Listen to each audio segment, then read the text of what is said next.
こんにちは。かなり蒸し暑くなってきましたが、皆さんお元気でしょうか。今日はですね、私たちがデジカメを使うにあたって絶対に必要になってくるもの、これですよ、これ。メモリーカードについての動画になります。カメラを始めるときもそうなんですけど、ボディも高い。で、レンズも高い。で、いろんなアクセサリーも欲しくなる必要になってくるっていうことで、かなり出費がかさんで、その上さらにメモリーってなると、メモリーもいろんな規格があって、安いものであれば、最近 SD カードが一番普及してると思うんですけど、SD カードも一番安いものであれば、ほんと数百円とかいうものもありますし、いいものになるともうすぐ何万とかね、そういう世界だと思います。その幅がかなりあるので、どのぐらいのものを買うのかってなかなか悩ましいところじゃないでしょうか。もちろん高性能なものを使えば、そのカメラも本来持っている性能を生かしきることができるので、いいのが欲しいのは山々なんだけど、どうしようかなっていう方もね、結構いらっしゃるんじゃないでしょうか。もう私もそうなんですけど。で、最近のソニーのカメラについて言うと、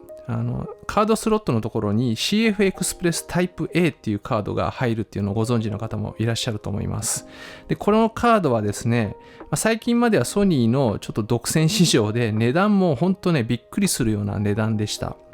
で、それがですね、最近、何社か参入してきて、ちょっとずつ値段も下がってきました。で、今日紹介するのはこの CF エクスプレスタイプ A というタイプのカードになります。で、この CF エクスプレスタイプ A というこのカードなんですが、何が違うかっていうと、簡単に言うとむちゃくちゃ高性能です。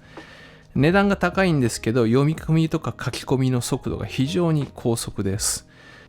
で、高速に読み書きができると何がいいかというと、カメラにまず入れた状態では、例えば連写をした時も、連写が途切れないとか、連写した後にバッファって言ってカメラ側のメモリに一瞬記録してると思うんですけど、それをカードに読み込む時間が早いので、そのバッファを解放する時間が非常に早くなります。なのでまたすぐ次の連写ができるとか、もしくは動画であればより解像度を上げるとか、フレームレートを上げるとか、よりビットレートの高い映像を撮る、より綺麗な映像を撮ることができるようになります。例えばこれ私が使っているソニーの α7S3 というカメラなんですが、あるモードはこの CF エクスプレスタイプ A でないと使えないよっていう表示が出てきます。つまりこの CF エクスプレスタイプ A という規格のカードを入れることによって、このカメラの性能を全て解き放つことができるわけです。逆に言うとこれを入れないと、せっかくいいカメラを買ってるのにその性能を生かしきれていないということになります。もう一つのメリットとしては、撮った映像とか写真、非常に重たいデータもあると思うんですけど、そういったものをパソコンに取り込むときも非常に高速になります。では今からですね、私の手元にある SD カード2種類とこの CF エクスプレスタイプ A のカードを比較してみたいと思います。で、1つ目のこれはソニーの TAF-M シリーズクラス 10UHS2U3V60 というものになります。上から言うと2番目ぐらいのグレードになります。V60 の SD カードです。価格的にはだいたい 256GB で2万円ぐらいでしょうかね。128だと1万2000円ぐらいで売られています。で、このカードですね、スペックとはちょっと別の話なんですけど、一体成形でロックスイッチとかもついてないんですよ。で、音を聞いたらわかるんですけど、むちゃくちゃ硬くてしっかりとしたカードです。さすがね、タフと名乗るだけあって非常に信頼性の高そうなカードになります。で、もう一つのカードはキングストンの SDXC カードになります。UHS2V90 というもので、これは 64GB なんですが、だいたい 256GB だと3万円前後で買えるようです。やっぱり V90 になると値段が結構高くなってですね、例えばプログレードのコバルトっていうシリーズだと3万8000円ぐらいでしょうか、7000円ぐらいでしょうか。で、ソニーに至ってはソニーのタフシリーズの G というのがあるんですけど、ソニーストアで見ると7万7000円、Amazon で見ても 6万円弱ぐらいでしょうかね。そのぐらいの値段がついています。一瞬目を疑うような値段です。で、3つ目がですね、今回ご紹介するメインのものなんですが、パーギアの CF エクスプレスタイプ A というもので 260GB になります。で、価格が税込み 24,812 円で今 Amazon で売られています。10% オフのクーポンを後ほど紹介しますので、もし興味のある方はぜひ使ってください。CF エクスプレスカードはタイプ B とタイプ A とあるんですけど、ソニーのカメラはタイプ A になります。でこの CF エクスプレスタイプ A の相場がどのぐらいかというとですね、ちょっと安めのプログレードのコバルト160ギガというもので3万7000円前後になっています。でソニーでは、同じく160ギガで4万4000円になっています。330ギガだと7万3000円になっています。ということで、このパーギアの260ギガで2万4000円ぐらいというのはかなり安いということが分かっていただけたと思います。で、安かろう悪かろうじゃ困るので、これがどのぐらいの性能なのかっていうのを今からちょっと簡単にテストしてみたいと思います。で、まずはカメラに搭載して連写テストをしてみたいと思います。テストに使うのは先ほども言った α7S3 というカメラになります。で、このカメラは皆さんもよくご存知だと思うんですが、ちょっと特殊で、画素が1200万画素ぐらいしかないので、最近の高画素機に比べるとかなり画素は低いんですが、カード同士の性能の比較にはなると思いますので、これでやってみたいと思います。ではまず JPEG で連写してみたいと思います。このカメラはですね、秒間10枚の連写ができるようになっています。JPEG の一番画素上げて、そして画質も一番いいものでやってみたいと思います。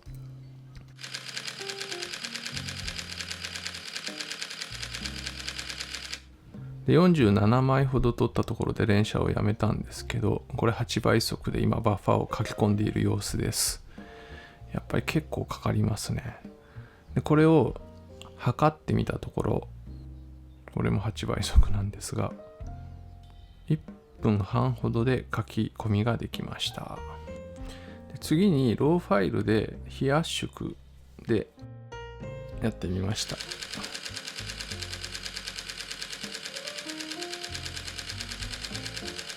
36枚ほどだったでしょうかね。これは結構早くてですね、8秒ほどで書き込みができました。でついでにこの V60 のカードで 4K120fps に設定した S&Q モードにしたところですね、こういう表示が出てきます。V90 以上の SD カードにするか CF エクスプレスタイプA の VPG200 以上のカードに変更するようにと表示が出てきます。でさらに記録方式のところで XAVC-SI のフル HD でもこの VPG200 以上のカードを使うようにと言って出てきません。当然 4K も撮影することができません。では次にですね、この V90 のカードを使って同じことをやってみたいと思います。まず JPEG で連写をして書き込みの速度ですね。47枚だったでしょうかね。V90 のカードの書き込み速度です。これはリアルスピードです。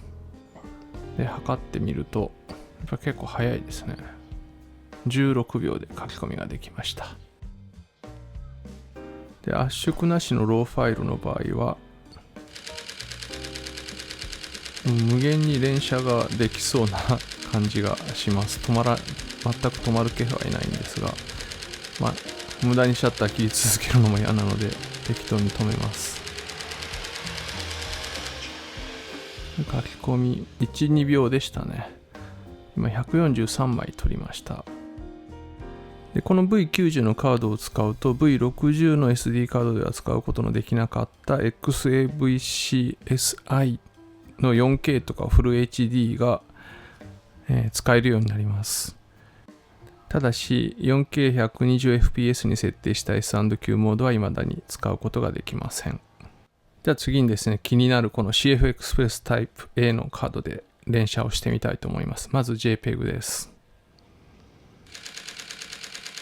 無限に連写ができてしまいそうですが、そろそろやめてみます。バッファの速度を見てください。もうほぼ一瞬でしたね。何枚ぐらい撮ったかというと67枚でしたね。67枚はもう1秒もかかりませんね。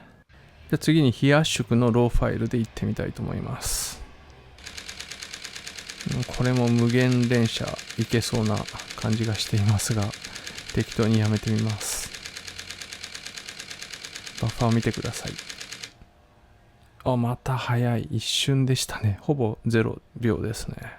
で、撮影した枚数は101枚になっています。101枚もほぼ一瞬で終わります。で V60 でも V90 でも使えなかった 4K120fps の S&Q モードもついに使えるようになります。これで全てね、使えるようになりました。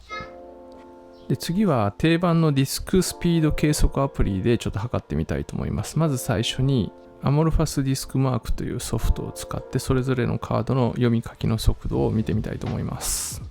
で、これが結果になります。上のシーケンシャル 1M とかのところを見ればいいと思うんですけど、 V60 はやっぱり書き込みがね遅いですね。で CF エクスプレスタイプ A と V90 と比較しても、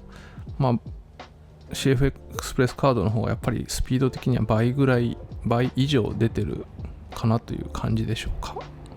でこっちは8ギガのファイルの読み書きなんですが、やはり同じような結果になっています。CF エクスプレスタイプ A カード、むちゃくちゃ速いです。で一応ですね、ブラックマジックデザインのディスクスピード計測アプリでも測ってみました。で数字がちょっと違うんですが、傾向としてはやはり同じで V60 は書き込みが遅い。そして読み込みはV60 も90も大体同じぐらいでしょうか。で CF エクスプレスタイプ A はやはりダントツで速いですね。倍まではいってないですけど、かなり速いです。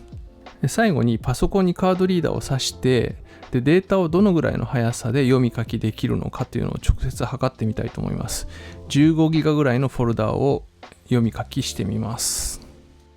でまず V60 のカードですが、読み出しが約1分っていうところでしょうか。で書き込みがですね1分30秒ぐらいでした。でこれが最終的な結果になります。やはりですね、計測ソフトで計測したのとほぼ同じような傾向になっています。V60 と V90 を比較すると、やはり書き込みがですね V90 の方が 1.5 倍ぐらい速い感じになっています。V60 と CF エクスプレスタイプ A を比較すると、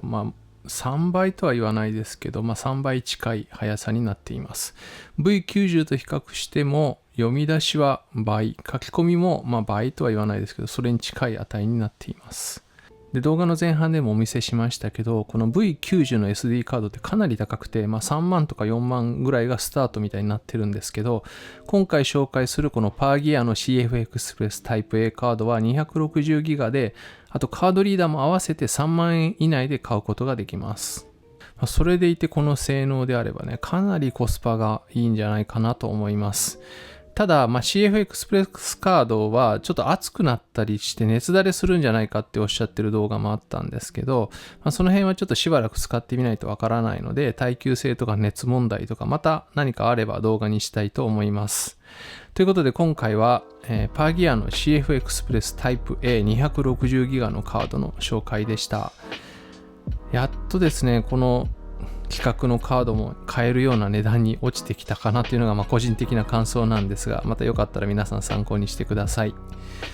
で最後になりましたが、このパーギアの公式サイトで使うことのできるクーポンコード、期間限定なんですけど、この下に表示しておきますので、よかったら使用してください。ということで今回もご視聴ありがとうございました。ではまた次の動画でお会いしましょう。さようなら。